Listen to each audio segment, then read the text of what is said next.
সকলকে স্বাগত এইচএস ক্যারিয়ারে। কে বাঁচায় কে বাঁচে মানিক বন্দ্যোপাধ্যায়ের এই ছোট গল্পটি নিয়ে আমরা আলোচনা করছিলাম।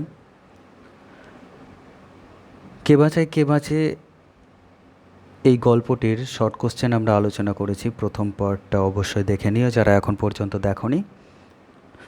আজ আমরা দ্বিতীয় অংশের আলোচনা করব। তোমরা অবশ্যই প্রশ্ন উত্তরগুলো লিখে নিও এবং বন্ধুদের মধ্যে শেয়ার করে দিও। শুরু করা যাক। কে বাঁচায় কে বাঁচে ছোট প্রশ্ন। প্রথম প্রশ্ন, মৃত্যুঞ্জয়ের বাড়িতে সদস্য কয়জন? না, মানিক বন্দ্যোপাধ্যায় রচিত কে বাঁচায় কে বাঁচে গল্পে প্রধান চরিত্র মৃত্যুঞ্জয়ের বাড়ির সদস্য সংখ্যা 9 জন। পরের প্রশ্ন, আমায় কিছু একটা করতে হবে ভাই, বক্তা কে? সে এরকম কথা কেন বলেছে? সে কি করেছে?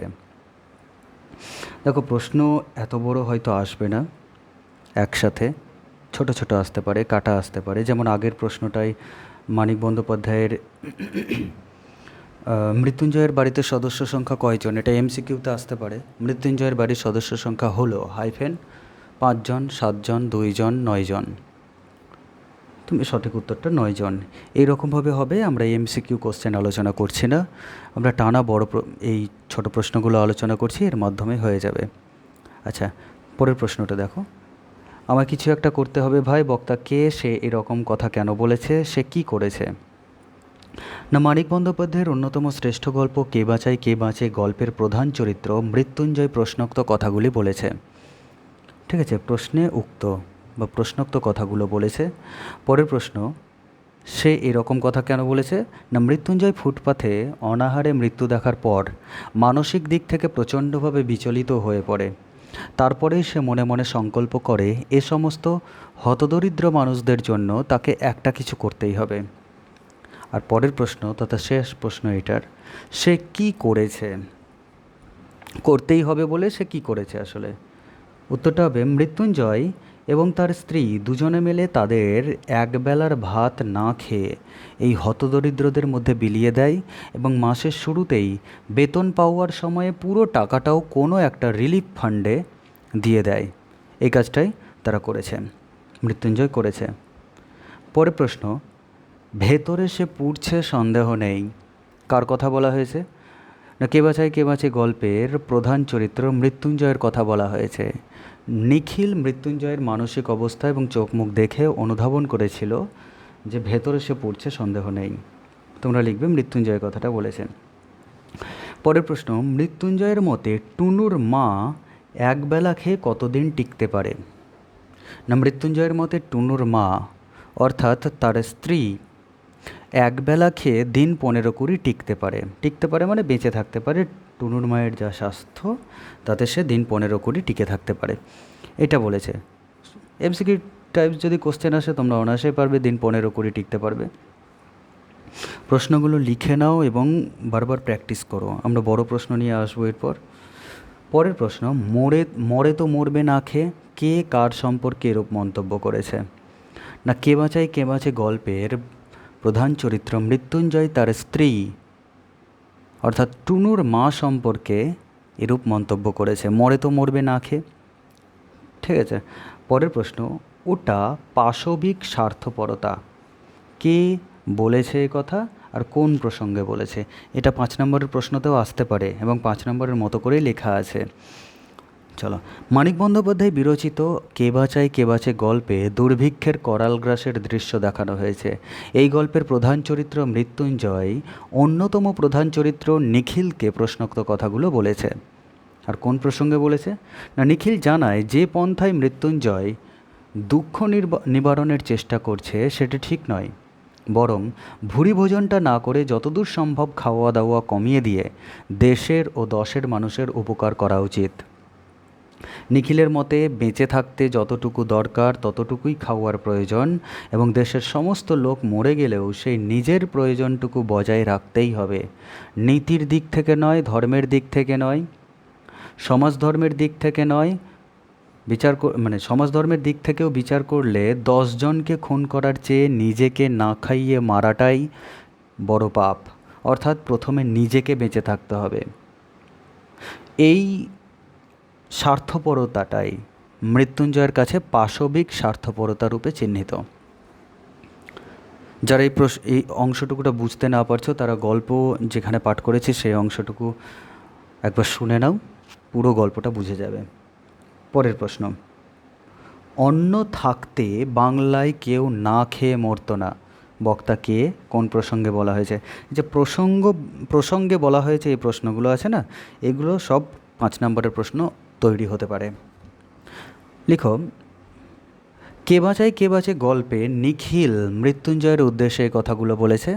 প্রসঙ্গটা কি না, মৃত্যুঞ্জয় যখন ব্যক্তিধর্ম চরিতার্থতা করাকে পাশবিক স্বার্থপরতা রূপে চিহ্নিত করে, তখন নিখিল সেই কথার হিসেবে জানায় সাধারণ মানুষকে অখাদ্য গ্রুয়েল দেওয়ার বদলে, গ্রুয়েল হলো এক রকমের তরল খাদ্য বা ভাতের ফ্যান, গ্রুয়েল দেওয়ার বদলে যদি এই স্বার্থপর করে তোলা যেত তাহলে দেশে অন্ন থাকতে কেউ না খেয়ে মরতো না, অর্থাৎ ভিক্ষা করতে হতো না বা না খেয়ে ফুটপাতে মরতে হতো না। তা সে অন্ন 1000 মাইল দূরে থাকলেও এবং 31টা তালা দিয়ে গুদামে বন্দি থাকলেও মানুষ তা ঠিক ছিনিয়ে বের করে নিত। এটা নিখিলের দৃষ্টিভঙ্গি, এটা নিখিলের দর্শন। পরের প্রশ্নটা, গ্রুয়েল কি না ভাতের ফ্যান বা ওই জাতীয় এক প্রকার নিম্নমানের তরল খাদ্য হলো গ্রুয়েল। ভাতের ফ্যানই বলা যেতে পারে বা নিম্নমানের তরল খাদ্য। পরের প্রশ্নটা হলো, এখানে সেটা বন্ধ করে দিয়েছে, এখন সেটা বন্ধ করে দিয়েছে কে, কি বন্ধ করে দিয়েছে? না, মৃত্যুঞ্জয় আগে প্রথম অন্ন প্রার্থীদের ভিড় দেখে যতজন সম্ভব নরনারীর সঙ্গে আলাপ করত, কিন্তু এখন সেটা বন্ধ করে দিয়েছে। মৃত্যুঞ্জয়ের এখন এই আলাপ বন্ধ করে দেওয়ার কারণ হলো সকলে একই কথা বলে। ওখানে আর একটা প্রশ্ন অ্যাড করে নিয়ে তো, কেন বন্ধ করেছে, ঠিক আছে না। মৃত্যুঞ্জয়ের এখন এই আলাপ বন্ধ করে দেওয়ার কারণ হলো সকলে একই কথা বলে, তাদের ভাষা ও বলার ভঙ্গি পর্যন্ত একই গোছের। নেশায়াচ্ছন্ন অর্ধচেতন মানুষের প্যানপ্যানানির মতো ঝিমানো সুরে একই ভাগ্যের কথা এবং দুঃখের কাহিনী সকলে বলে যায় কোনোরূপ নালিশ ও প্রতিবাদ ছাড়াই। এজন্যই মৃত্যুঞ্জয় আর কাউকে কোনো কিছু জিজ্ঞেস করে না, ঠিক আছে। এখানে প্রশ্ন যেটা আছে, এখন সেটা বন্ধ করে দিয়েছে, কে কি বন্ধ করে দিয়েছে, ওর সাথে আর একটা অ্যাড করে নেবে কেন বন্ধ করে দিয়েছে। এই পরের অংশটুকু হলো কেন বন্ধ করে দিয়েছে তার উত্তর, ঠিক আছে। পরের প্রশ্ন, লঙ্গরখানা কি? আলোচনা করেছিলাম গল্প বলতে বলতে। তো বিনামূল্যে খাদ্য বিতরণ কেন্দ্র হলো লঙ্গরখানা। দুর্ভিক্ষ বা যুদ্ধকালীন পরিস্থিতিতে অনাহারে মানুষ জর্জরিত হয়ে পড়লে সেই সময় সরকারি অনুদান থেকে যে বিনামূল্যে খাদ্য বিতরণ কেন্দ্র খোলা হতো বা খোলা হয়, তাই লঙ্গরখানা হিসেবে পরিচিত। আমরা বলেছিলাম ছেঁড়াতার নামক একখানা নাটক আছে, সেই নাটকের অনুষঙ্গে এই লঙ্গরখানার কথাটা খুব ভালোভাবে জানতে পারা যায়। তো লঙ্গরখানার যে কাহিনী সেখানে যেটা আছে, তো লঙ্গরখানার মালিক যারা, তারাই তো আসলে কালোবাজারি, তারা তো সেখানেও ওই গ্রুয়েলই খাওয়াবে, ঢেলে খিচুড়ি খাওয়াবে, এতে আর অস্বাভাবিক কে? যাই হোক, চলো পরের প্রশ্ন, মৃত্যুঞ্জয়ের বাড়ির অবস্থা শোচনীয়, কেন এ কথা বলা হয়েছে? না, কে বাঁচে গল্পে মৃত্যুঞ্জয় যাবতীয় কাজকর্ম ত্যাগ করে, অর্থাৎ সে যে অফিসে কাজ করতো সে অফিসে আর ঠিকঠাকভাবে যায় না, যাবতীয় কাজকর্ম ত্যাগ করে শহরের অনাহার কবলিত এলাকায় ঘুরে বেড়ায় ও লঙ্গরখানা পরিদর্শন করে। কোনো ম্যানেজার হিসেবে নয় বা কোনো হিসেবে নয়, এমনি ঘুরে বেড়ায় ও লঙ্গরখানা পরিদর্শন করে। অন্যদিকে টুনুর মা, অর্থাৎ তার স্ত্রী টুনুর মা না খেয়ে বিছানায় শয্যাশায়ী, বাড়ির ছেলে বুড়ো সকলের দেখাশোনা পর্যন্ত করতে পারে না ঠিকঠাক। ছেলেমেয়েগুলি অনাদরে অবহেলায় ক্ষুধার জ্বালায় চেঁচিয়ে কাঁদে, এজন্যই এই কথাগুলো বলা হয়েছে, ঠিক আছে। পরের প্রশ্ন, নিখিলকে বারবার আসতে হয় কোথায়, কেন নিখিলকে বারবার আসতে হয়? না, মৃত্যুঞ্জয়দের বাড়িতে মৃত্যুঞ্জয়ের খোঁজে নিখিলকে বারবার আসতে হয়। সংসারের প্রতি উদাসীন হয়ে মৃত্যুঞ্জয় বাড়ির সাথে এক প্রকার যোগাযোগ ছিন্ন করেছে, এজন্যই মৃত্যুঞ্জয়ের বাড়ির খবর নিতে নিখিলকে বারবার আসতে হয় সেই বাড়িতে। পরের প্রশ্ন, টুনুর মা তাকে সকাতরে অনুরোধ জানায়। কাকে কি অনুরোধ জানায়? না কে বাঁচে গল্পে টুনুর মা নিখিলের প্রতি সকাতরে অনুরোধ জানায়। কি অনুরোধ জানায়? না নিখিল যেন মৃত্যুঞ্জয়ের দিকে একটু নজর রাখে এবং সে যেন তার এই অসময়ে সঙ্গে থাকে, এই অনুরোধটা জানায়। মৃত্যুঞ্জয় কোথায় ঘুরে বেড়ায়?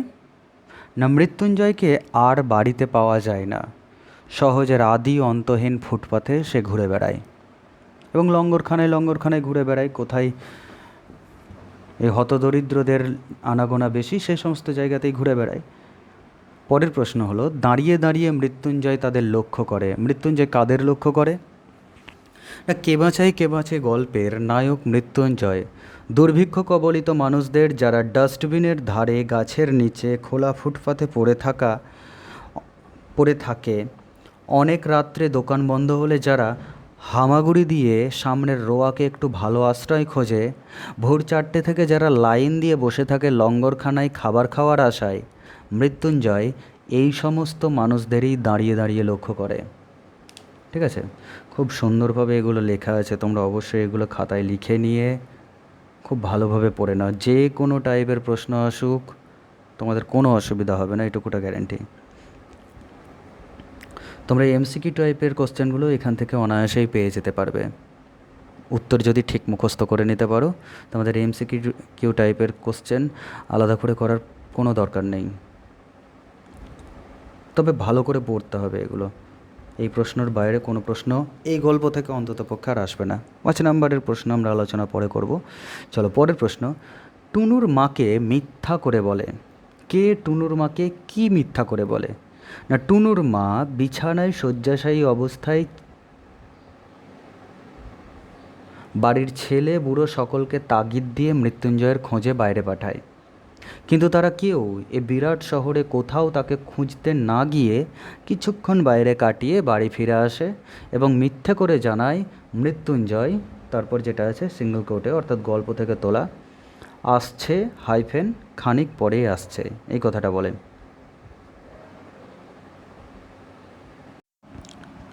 পরের প্রশ্ন, ওর সঙ্গে থেকে আমিও অনেকটা ওর মতোই হয়ে গেছি।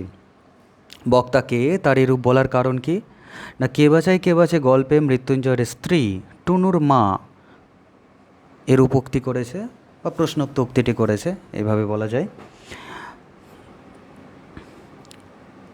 এরূপ বলার কারণ কি? না শরীর স্বাভাবিক থাকলে, টুনুর মা অসুস্থ হয়ে পড়ে আছে যে, শরীর স্বাভাবিক থাকলে টুনুর মাও মৃত্যুঞ্জয়ের সঙ্গে সঙ্গে এই অনাহার কবলিত মানুষদের পাড়ায় পাড়ায় ঘুরে বেড়াতো বলে জানিয়েছে নিখিলকে।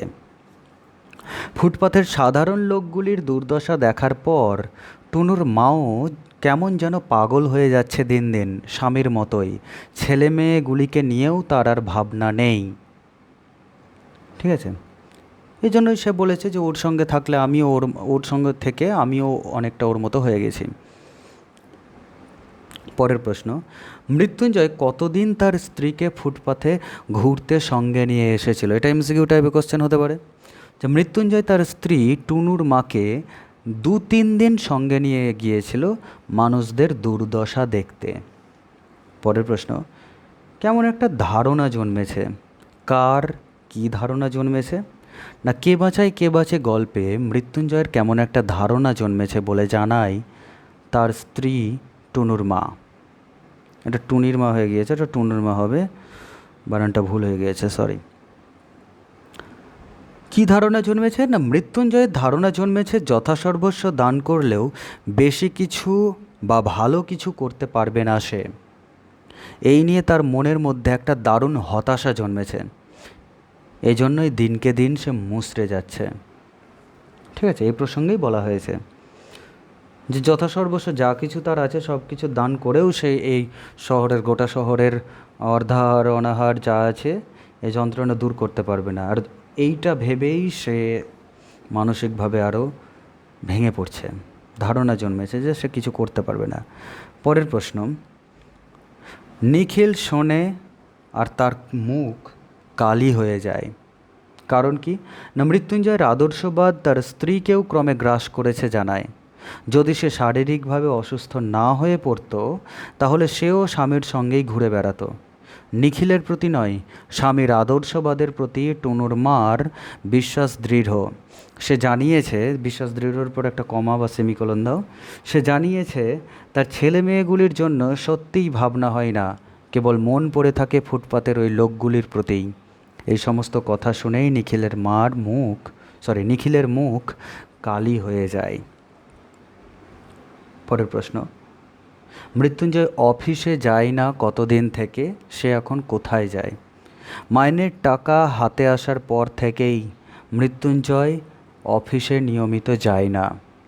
কোথায় যায় না, নিজের কাজকর্ম ছেড়ে মৃত্যুঞ্জয় এখন শুধুমাত্র অনাহার কবলিত এলাকাগুলিতে ঘুরে বেড়ায় ও লঙ্গরখানায় ঘন্টার পর ঘন্টা কাটিয়ে দেয় অর্ধমৃত মানুষদের সাথে। পরের প্রশ্ন, গল্পের শেষে মৃত্যুঞ্জয়ের পরিণতি কেমন দেখা যায়? না কে বাঁচায় কে বাঁচে গল্পের শেষে মৃত্যুঞ্জয়কে দেখা যায়, মৃত্যুঞ্জয়কে একসাথেই হবে, মৃত্যুঞ্জয়কে দেখা যায় তার গা থেকে ধুলিমলিন সিল্কের জামা অদৃশ্য হয়ে গিয়েছে। পরনে ধুতির বদলে ছেঁড়া ন্যাকড়া ও ক্রমে গায়ে তার মাটি জমে ওঠে। দাড়িতে মুখ ঢেকে যায়। ছোট একটি মগ হাতে আরও 10 জনের সঙ্গে ফুটপাতে পড়ে থেকে কাড়াকাড়ি মারামারি করে লঙ্গরখানায় খিচুড়ি খায়। আজকের শেষ প্রশ্ন, লঙ্গরখানায় খিচুড়ি খাওয়ার সময় মৃত্যুঞ্জয়ও কি বলে?